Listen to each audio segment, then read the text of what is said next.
Sa isla namin sa Camotes. Dami ng tao guys. Mga turista.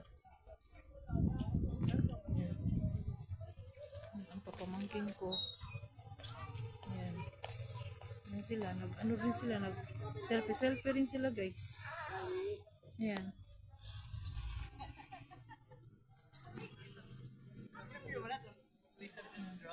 Yan ang pamangkin ko guys oh. Yan oh. Grabe hinit guys.